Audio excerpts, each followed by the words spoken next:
Sí, la base, creo, en relación a lo que sucede con el gobierno es que está siguiendo una lógica, ¿verdad? Está tratando de implementar un programa que está dentro de un modelo de desarrollo, ¿verdad? Porque sí es cierto que Chiapas tiene recursos, ¿verdad? Y estos recursos son importantes para el desarrollo inclusive del país y de la nación, del mundo también, ¿no? Entonces ha habido bastantes intereses históricamente sobre Chiapas que diríamos han tenido más de 40 años del desarrollo de estos intereses, desde los intereses sobre la cuestión de la selva, por ejemplo, la biodiversidad en relación a todo lo que significan las selvas en Chiapas, y también la cuestión del petróleo, en algunas regiones pues uranio, la cuestión de los ríos y las presas hidroeléctricas y una serie diríamos, de recursos que fueron también muy importantes en otro momento, como sería la ganadería y también la cuestión de la caña de azúcar y el maíz también y el frijol como grandes plantaciones y trabajo desarrollado, inclusive el cacao, la soya y frutales y todo lo que podíamos mostrar que Chiapas era significativo. Ahora, en esta segunda etapa aparece ya una visión sobre el Chiapas dentro de la idea del desarrollo turístico, ¿verdad? Pero esto es con la cuestión de toda la región maya, ¿verdad? Y como que empieza a aparecer como lugares que hay que desarrollar y que hay que implementar, ¿verdad? Pero sin dejar diríamos, el interés sobre los recursos más importantes, sobre los recursos estratégicos. Pero esta cuestión del turismo pues tiene, diríamos, una aparente solución a problemas porque se supone que a través del turismo ingresan recursos económicos y sobre todo por la inversión extranjera que va a promover de alguna manera toda la cuestión de la implementación de las regiones como en Palenque, como en el Soconusco y otras partes, y también la posibilidad de que los campesinos indígenas que tienen relación con las regiones donde hay, diríamos, algunos atractivos que podríamos decir turísticos, puedan implementar servicios turísticos. Entonces sí es muy claro que esto sí, diríamos, es nuevo. Pero también está la otra cuestión de los bioenergéticos. Y en esta cuestión sí se suma, diríamos, a una corriente internacional también de búsqueda de usar ya más la naturaleza para tanto energéticos como también la producción de carbono. Entonces, diríamos que en esto se coloca en una de las líneas, diríamos, que están implementando a nivel mundial para conservar la flora y para conservar de alguna manera bosques o plantaciones y que tengan una doble finalidad. Y parece que Chiapas le colocan ahí como un destino el que pueda producir estos bioenergéticos y también recursos internacionales que puedan venir diríamos, a ayudar esta implementación. Y la otra es el modelo que de alguna manera es la concentración de mano de obra para distintos fines, que son las ciudades rurales, que implicaría como la concentración de familias en pueblos para que tengan una relación con el desarrollo de distintas cosas, empresa o también servicios o también de alguna manera cierto tipo de control poblacional en regiones de conflicto, como aparece claramente en la región Altos, donde diríamos que la ciudad rural viene a cubrir un aspecto de vigilancia regional, ¿verdad? Entonces, estos modelos no son nuevos, diríamos, en su propósito, pero ahora pues sí diríamos que vienen a sumarse a los intereses nacionales e internacionales sobre Chiapas y que están dentro de un único modelo, que es el modelo del desarrollo del capital. No es otro, ¿verdad? Es la implementación de unas fuentes de extracción de riqueza basados en los recursos naturales que sí tienen, diríamos, mucha importancia en Chiapas. Podemos hacer, diríamos, un análisis de la situación de Chiapas a partir de cualquiera de los recursos, por ejemplo, los recursos de producción del café o los recursos de las minas, cómo se implementa cómo está la relación entre la producción local y los intereses internacionales, transnacionales, son lo que lo definen, ¿verdad? Porque no se podría hacer tanta,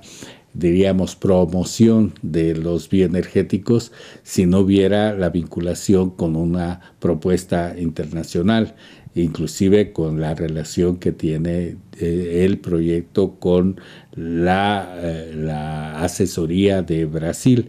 y que de alguna manera se puede pensar que es parte de una estrategia de transnacionales que están interesados en suplir de alguna manera el combustible fósil, pero dentro de las mismas características del desarrollo empresarial del capital. Ahora, cuando el gobierno las propone, ¿verdad?, las propone siempre como una solución, y una solución que va, diríamos, a sacar o a lograr que haya riqueza en Chiapas,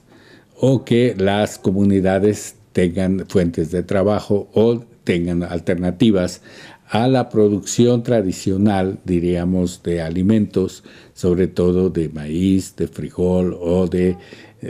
hortalizas o de alimentos en general, diciendo que pues a través de, por ejemplo, entregar las tierras a la producción de los bioenergéticos o biocombustibles, van a tener mayor cantidad de recursos económicos para solucionar sus problemas de alimentación. Y ahí viene pues el efecto, ¿verdad? Que entonces las comunidades van a depender de la compra de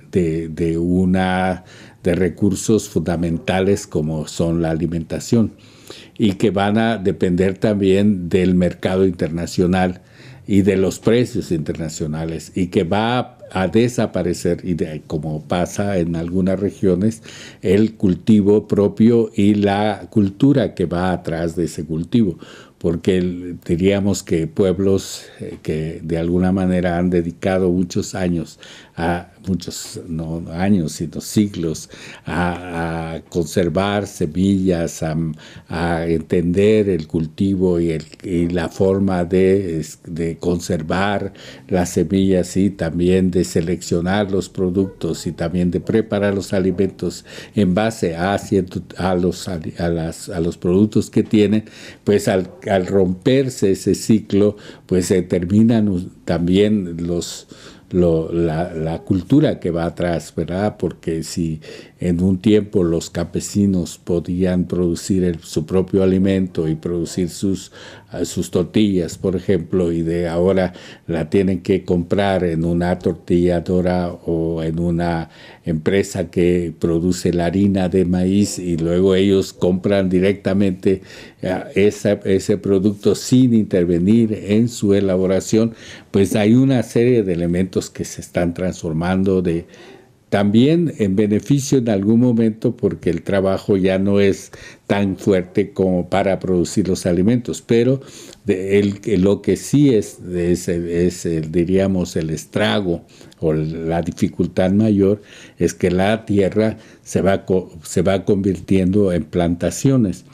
Y estas plantaciones pues sí tienen efectos, diríamos, porque la biodiversidad que implica la producción de los productos naturales en condiciones no de plantación, sino de milpas o de zonas de producción que los campesinos tienen en los ejidos, sin la intervención de maquinaria o sin la intervención de químicos o sin la intervención de programas. Entonces, esa biodiversidad que va atrás de la cuestión de animales, de la misma tierra que está produciéndose y la conservación de esa tierra y sus energías propias, pues se va transformando y se va creando una tierra que solamente es usada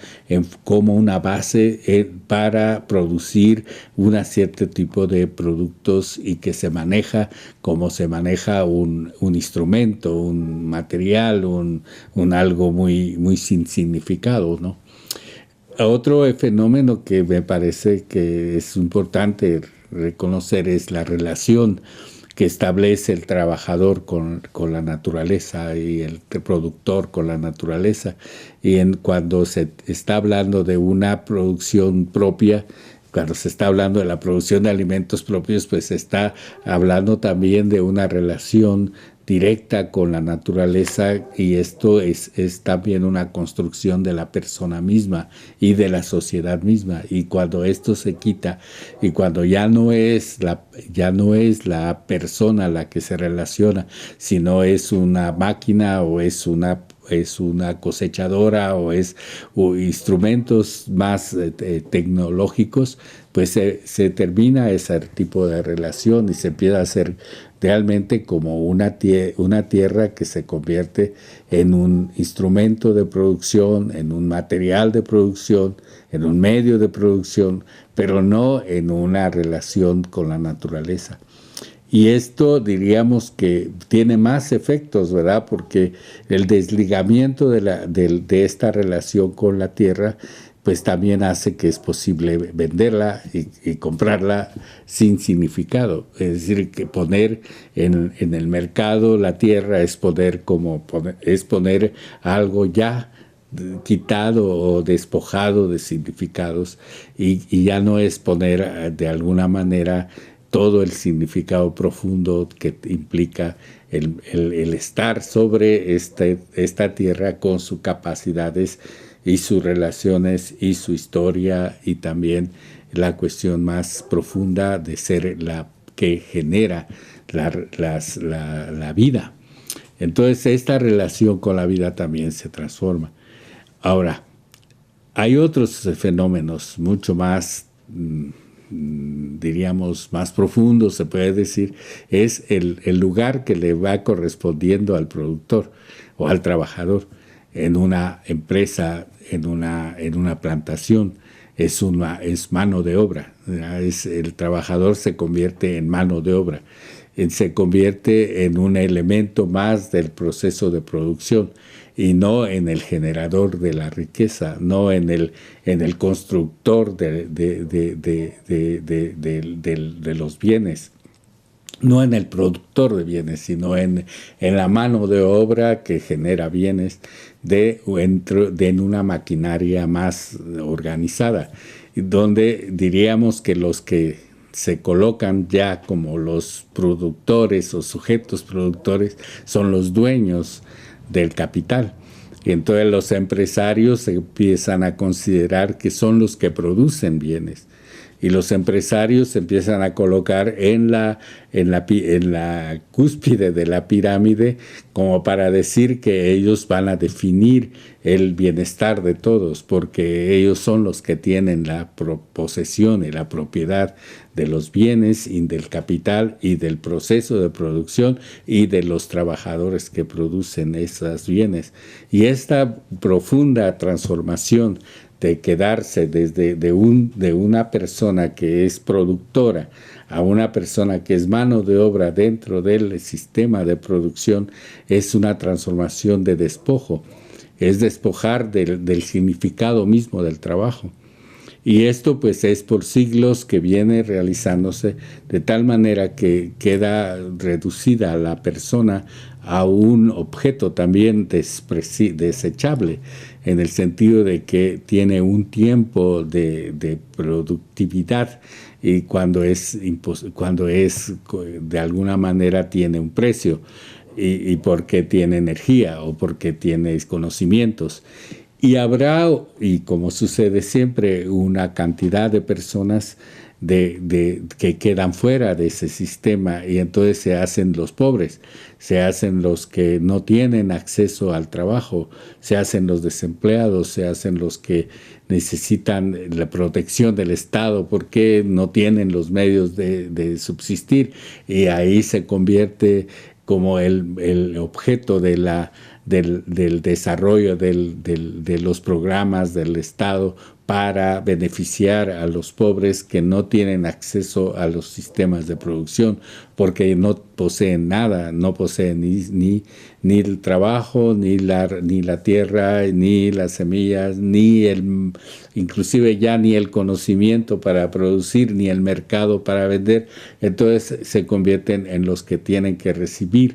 el beneficio del Estado y ese beneficio del Estado les va a llegar a través de programas que también los manipula y los objetiviza y los controla y los coloca también en una parte del sistema que es los beneficiarios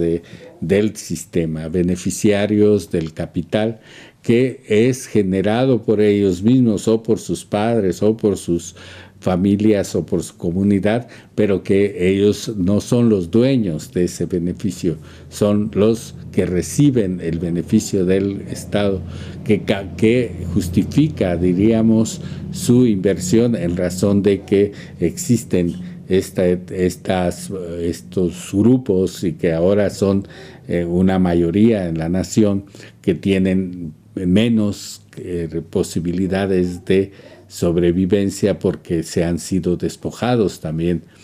Aunque en el contexto del nacional, diríamos, todos los pobres de México no están, diríamos, enajenados de tal manera que no puedan tomar iniciativas y tienen una serie de mecanismos de sobrevivencia y de resistencia y también de cómo pueden conservar todavía las capacidades organizativas de trabajar, de sobrevivir, de inventar, de organizar su economía y de tener capacidades para de alguna manera no estar solamente dependiendo de los programas del Estado. Pero sí hay un estrago, sí hay una dificultad, sí hay diríamos, consecuencias de este modelo. Ahora, el otro, diríamos, espacio, diríamos, de los programas del Estado es que no solamente desarrolla el elemento de los programas, ¿verdad? Porque eso diríamos que es el aparente proceso, diríamos, de los intereses del Estado sobre los Chiapas, sino que además con este mecanismo de establecer sus intereses sobre los recursos importantes del Estado y también y la implementación de su modelo de desarrollo que implica también la extracción de esta riqueza y el control que establecen las comunidades a través de los programas y a través de su relación que es de beneficiario, también produce efectos políticos, porque el que tiene el poder es el Estado. El que tiene el poder es el que tiene el proyecto en sus manos. El que tiene el poder es el que tiene los recursos. El que tiene el poder es el que tiene todo el Estado en sus manos y que de alguna manera niega la participación de los otros, de las otras, ¿verdad? ¿Por qué? Porque solamente serán participantes en la medida en que el Estado lo permita. Es decir, la participación política es dependiente de esta gran estructura económica. Y por eso la repercusión es mayor, porque le está negando a la nación misma su desarrollo de participación democrática. Y aunque lo haga de alguna manera solicitando su participación en las elecciones a través del voto, eso no es una participación real, es solamente una justificación que el Estado está permitiendo para que de alguna manera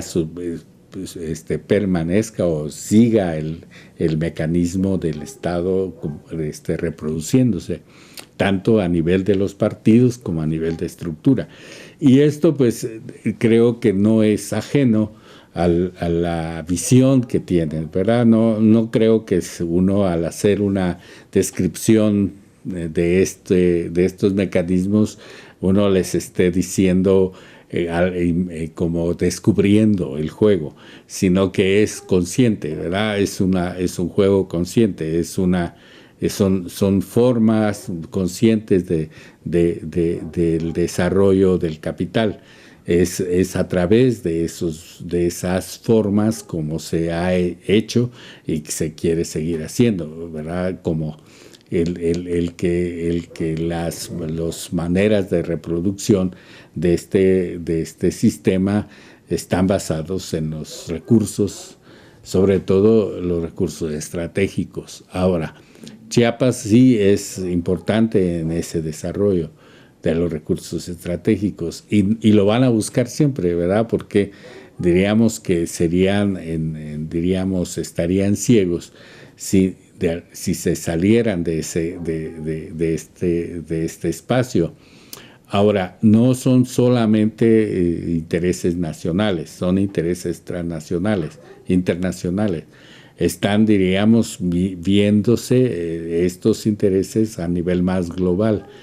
Y por eso también diríamos que a lo que se puede hacer o lo que se va haciendo en el otro nivel de cómo lograr que una resistencia al modelo también tiene un significado amplio. No sé si, diríamos, faltaría también quizás decir en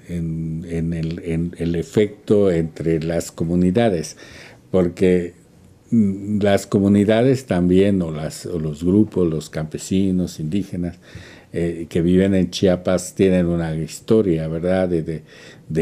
lucha, ¿verdad? Y hay una historia, por ejemplo, de lucha por la tierra,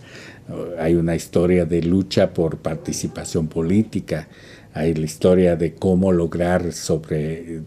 organizarse para obtener recursos, hay historias de organizativas en función inclusive de obtener participación en los procesos de las financieras a través de créditos, a través de las relaciones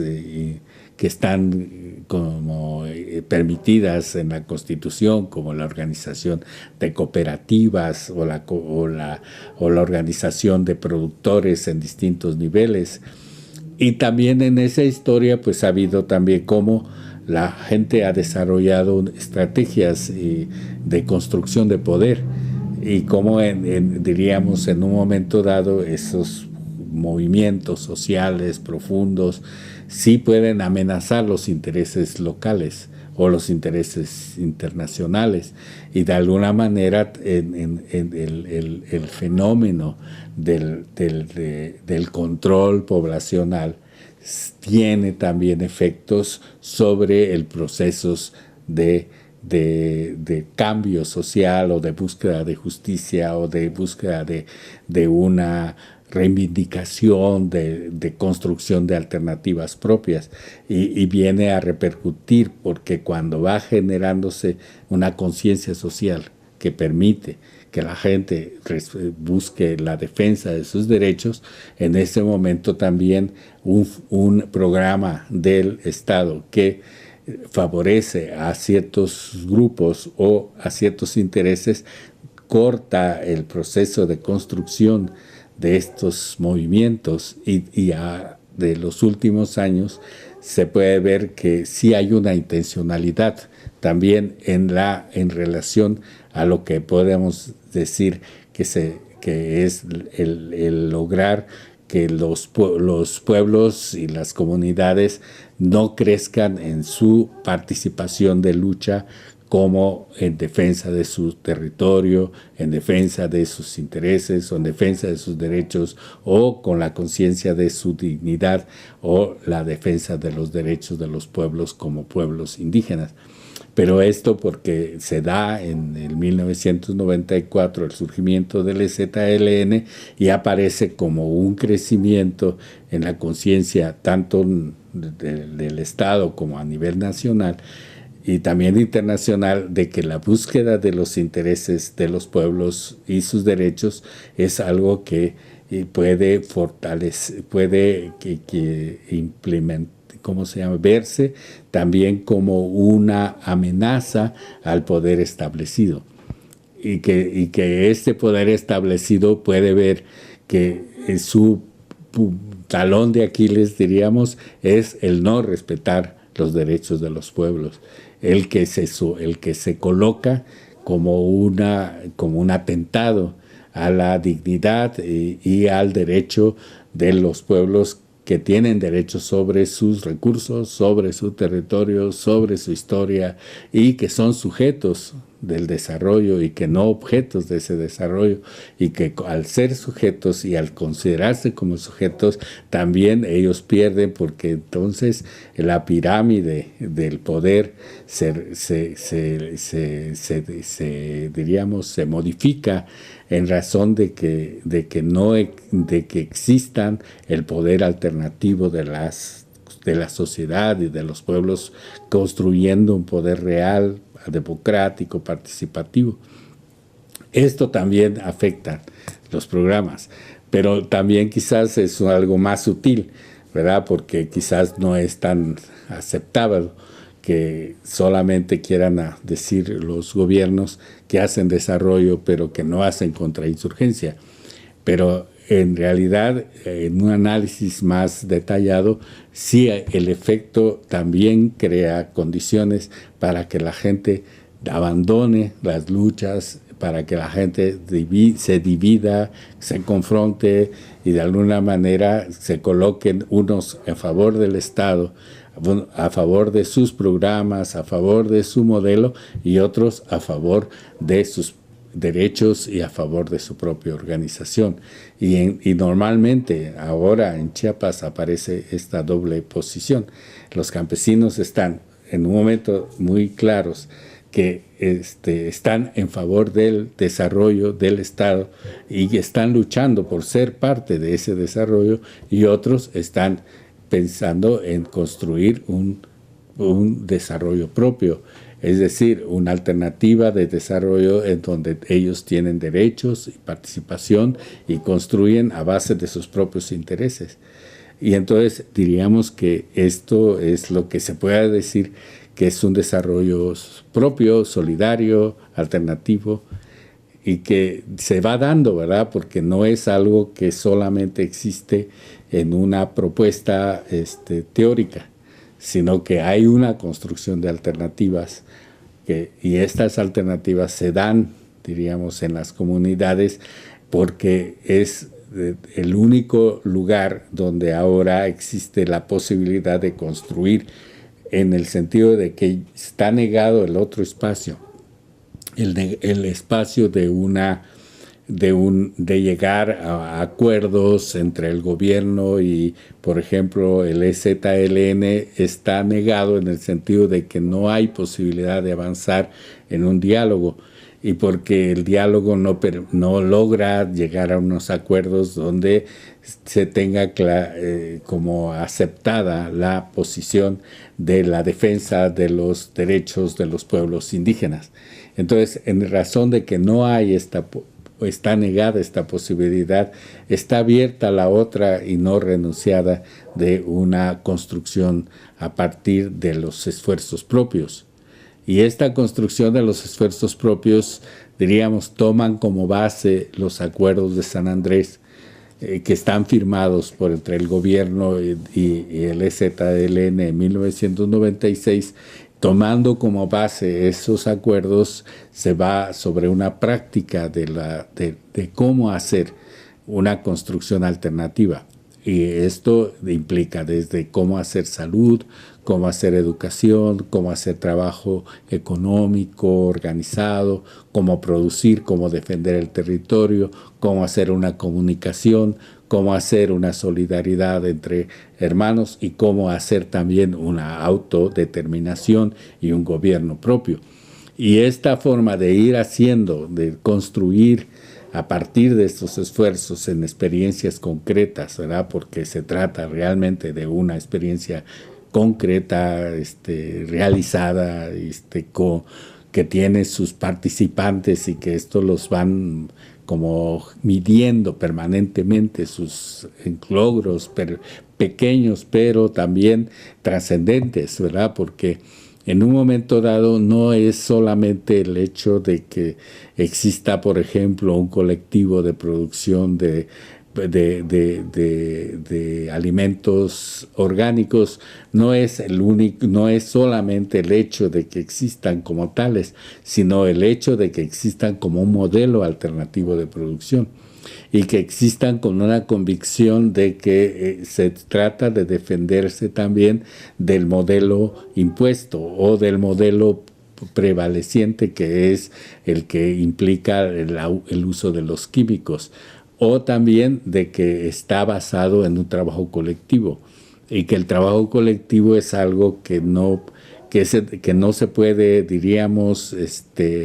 sostener si no hay convicciones, si no hay energías propias y si no hay conceptos estratégicos de que el trabajo colectivo produce conciencia y produce fuerza política y que es al mismo tiempo una escuela para aprender y que es también la forma de dirigirse, de gobernarse, y que el trabajo colectivo no es solamente el estar juntos en la producción, sino en el estar construyendo la estrategia de la liberación juntos. Y esa estrategia de liberación permite que el trabajo colectivo que produce de alguna manera maíz o hortalizas o alimentos basados en la producción de animales, también sea de alguna manera no solo el puerco o el maíz, sino también la producción de la conciencia y la producción de la organizativa. Entonces, estos ejemplos, ¿verdad?, de búsqueda de mantenerse